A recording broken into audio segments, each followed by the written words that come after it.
My dear friends, welcome back. So last lecture में हम लोग देख रहे थे क्लासिफिकेशन ऑफ एलिमेंट्स। आज हम देखेंगे कि लास्ट लेक्चर में हमने जो एस ब्लॉक देखा था उसकी हमने प्रॉपर्टीज़ भी देखी थी।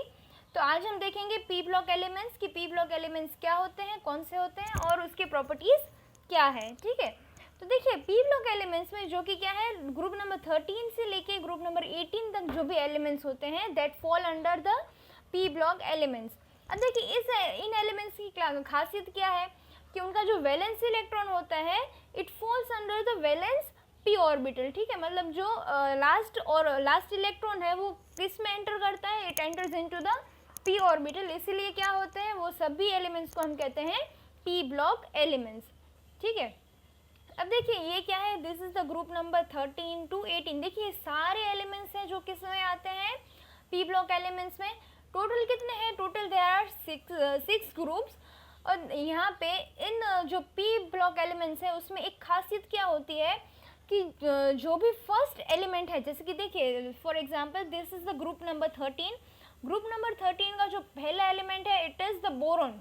तो ये पूरे ग्रुप का जो लीडर है वो कौन होगा, इट विल बी बोरॉन। ठीक है, तो इसलिए हम इसको क्या कहते हैं, बोरॉन फैमिली कहेंगे।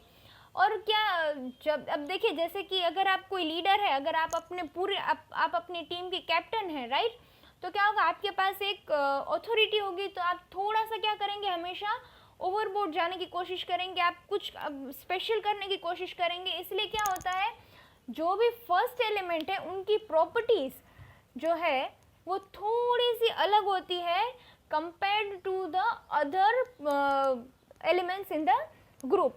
ठीक है, मतलब कि जो बोरॉन और ये जो पूरा ग्रुप है उसमें से जो फर्स्ट एलिमेंट होता है उनकी प्रॉपर्टी थोड़ी सी अलग होती है। इट मतलब ज़्यादा नहीं, थोड़ी सी, देयर आर माइनर चेंजेस और एक्सेप्शंस वी कैन से।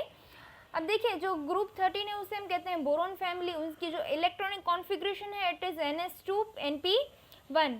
अब ग्रुप 14 को कहते हैं हम कार्बन फैमिली, राइट। अब देखिए जो ग्रुप 15 है वो क्या है, उसका फर्स्ट एलिमेंट है नाइट्रोजन, इसलिए हम उसको कहते हैं नाइट्रोजन फैमिली। और उनको हम निकोजेंस भी कहते हैं। निकोजेंस क्यों कहते हैं, it is because they have a property, pnicogens means toxic और पॉइजनस इन नेचर, बिकॉज इनकी जो प्रॉपर्टीज होती है they are somewhat poisonous in nature, इसलिए हम उसको निकोजेंस कहते हैं। जबकि ऑक्सीजन फैमिली को हम कहेंगे चाल्कोजेंस। और हेलोजेंस जो होते हैं, हेलोजेंस मतलब group 17, fluorine, chlorine, bromine, iron, astatine, वो सभी क्या है, दे आर सॉल्ट फॉर्मिंग और ये क्या, उनकी एक मेटलोइड्स की तरह उनकी प्रॉपर्टी होती है। जबकि ग्रुप 18 है वो क्या है, they are noble gases. Why, because noble gases क्यों कहते हैं, बिकॉज उनकी देखिए जो इलेक्ट्रॉनिक कॉन्फ़िगरेशन है वो कम्प्लीटली फिल्ड है, NS2 NP6। They are total उनका जो 8 के 8 इलेक्ट्रॉन, उनका जो ऑक्टेट है वो कंप्लीट है। ठीक है, इसलिए हम उसको क्या कहते हैं, नोबल गैसेस कहते हैं। और वो क्या होते हैं, हम बहुत ही कम रिएक्टिव होते हैं, या तो हम कह सकते हैं कि वो रिएक्टिव होते ही नहीं है, इन शॉर्ट। ठीक है, अब देखिए जबकि जो ग्रुप 16 और ग्रुप 17 के एलिमेंट्स होते हैं वो सब बहुत ही ज़्यादा रिएक्टिव होते हैं। वाई, बिकॉज देखिए अगर आपके पास क्या होता है कि जब हमारे पास कम पैसे होते हैं तब हम क्या करेंगे, ज़्यादा से ज़्यादा कमाने की कोशिश करेंगे। ठीक है, we will try to gain money from all the sources we can. ठीक है, हम हर कोई काम करेंगे जिससे हमें पैसे मिल सके। तो यहाँ पे भी क्या है, इनको कंप्लीट अपना ऑक्टेट कंप्लीट करने के लिए क्या चाहिए, देखिए ग्रुप 16 है मतलब इट इज़ NS2 NP4, मतलब टोटल उनके पास 6 इलेक्ट्रॉन है। ऑक्टेट कंप्लीट करने के लिए उनके पास सिर्फ 2 इलेक्ट्रॉन्स कम है, राइट। इसलिए वो क्या करेंगे, वो 2 इलेक्ट्रॉन्स पाने के लिए वो कुछ भी करेंगे। इसलिए वो क्या करेंगे, वो सबसे ज़्यादा बहुत ही ज़्यादा रिएक्टिव होंगे। जबकि ग्रुप 17 है वो भी बहुत ही ज़्यादा रिएक्टिव होते हैं। Why, because it is having 7 electrons in its valence shell. उनको ऑक्टेट कंप्लीट करने के लिए कितने, एक ही इलेक्ट्रॉन की ज़रूरत है, इसीलिए दे आर हाईली रिएक्टिव। ठीक है, अब देखिए जैसे हम लेफ़्ट टू राइट जाते हैं, लेफ़्ट टू राइट जाएंगे वैसे नॉन मेटेलिक कैरेक्टर इंक्रीज होगा। मतलब बोरॉन से अगर नियोन तक जाए तो नॉन मेटेलिक कैरेक्टर इंक्रीज होता है, और अगर हम ऊपर से नीचे जाएंगे तो मेटेलिक कैरेक्टर इंक्रीज होगा। देखिए as we go from up to down the metallic character increases. ठीक है, so this was all for the p block elements. आगे आपको ज़्यादा इसमें डिटेल में पढ़ना है, but it is you are having a complete chapter about the P block, S block, D block and F block. लेकिन यहाँ पे आपको क्या है, एक रफ आइडिया लेना है कि आपका जो पीरियोडिक टेबल है उसमें कितने ब्लॉक्स है, कितने एलिमेंट्स हैं और किस तरह से उनको अरेंज किया हुआ है, ठीक है। So let's move forward. Next is the D block elements. देखिए डी ब्लॉक एलिमेंट्स कौन से है, these are the D block elements that is from group 3 to group number 12। ये जो सारे एलिमेंट्स है उसे हम कहते हैं डी ब्लॉक एलिमेंट्स, और उसको क्या कहेंगे हम, ट्रांजिशनल एलिमेंट्स कहेंगे। ट्रांजिशनल एलिमेंट्स का मतलब क्या है, they are the bridge elements. Bridge क्यों, because it connects the s block and the P block. S block और पी ब्लॉक को दोनों को कनेक्ट करते हैं, इसलिए उसको हम क्या कहते हैं, ब्रिज एलिमेंट्स, या तो उसको कहते हैं ट्रांजिशनल एलिमेंट्स, ठीक है। अब देखिए यहाँ पे अगर आपने नोट किया होगा तो देखिए क्या है कि जो एस यहाँ पे 5s2 या 4s2 आपको दिख रहा होगा, वो क्या है, it is the valence orbital. अब देखिए यहाँ पे वैलेंस ऑर्बिटल और डी ब्लॉक दोनों में आपको समझना ज़रूरी है। जो वैलेंस ऑर्बिटल होती है, it is getting field first. वैसे यूजुअली क्या है, आपने जो एस ब्लॉक और पी ब्लॉक में क्या देखा था कि जो वैलेंस इलेक्ट्रॉन थे वो किस में एंटर हो रहे थे, वैलेंस शेल में। दैट वाज, अब देखिए एस ब्लॉक में वैलेंस शेल सारे कौन से थे, एस ऑर्बिटल वाले थे। पी ब्लॉक में भी ऐसा ही था। लेकिन डी ब्लॉक में और एफ ब्लॉक में क्या होता है, जो वैलेंस ऑर्बिटल, वैलेंस शेल है, that is the 4s 5s 6s, मतलब कि ns वाले जो ऑर्बिटल है, it is the valence shell, ठीक है। लेकिन क्या होता है, बिकॉज उसकी एनर्जी कम है, उसकी एनर्जी कम होने की वजह से वो सबसे पहले फिल हो जाते हैं, एंड देन डी ब्लॉक, जो डी ऑर्बिटल है हमारी, वो फिल होती हैं।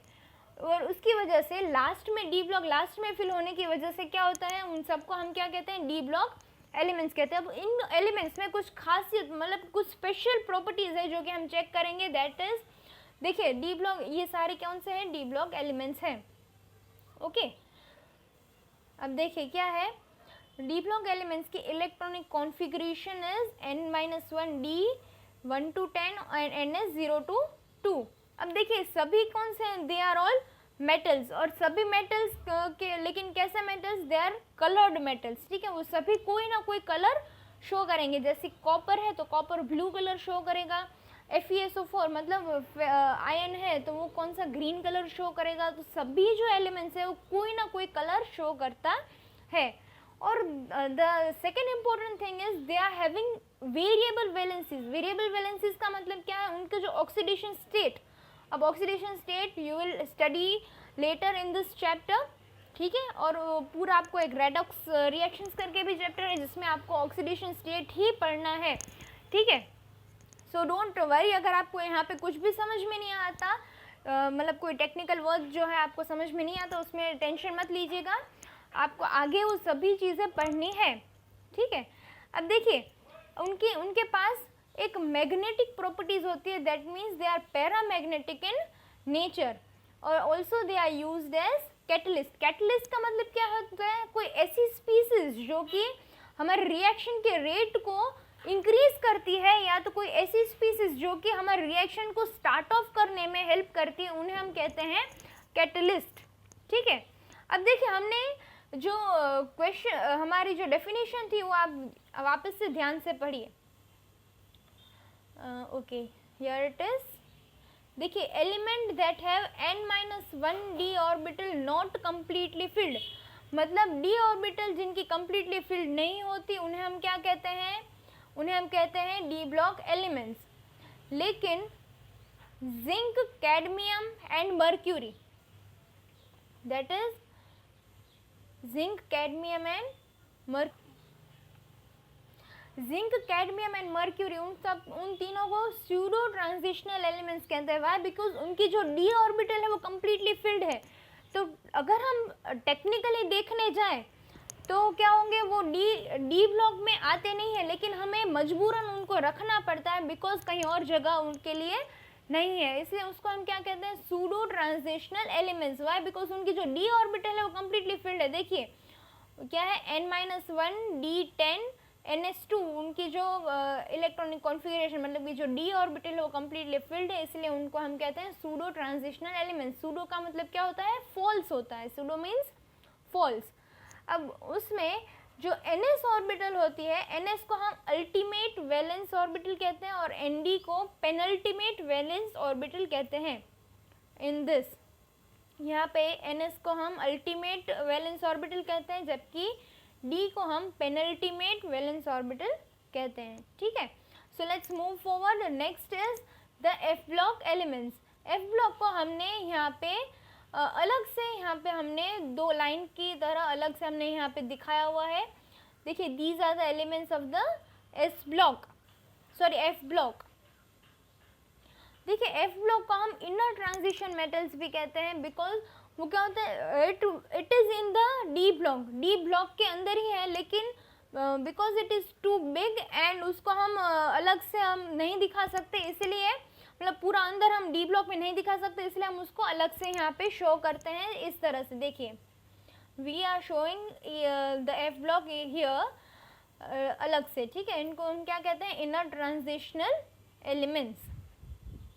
ओके, देखिए उनका इलेक्ट्रॉनिक कॉन्फ़िगरेशन क्या होता है? n-2 F1 to 14 और n-1 D 0 to 1 0 to 10 होगा। यहाँ पे प्लीज़ थोड़ा सा आप ठीक कर दीजिएगा। ठीक है, it is 0 to 1 and the NS will be 0 to 2।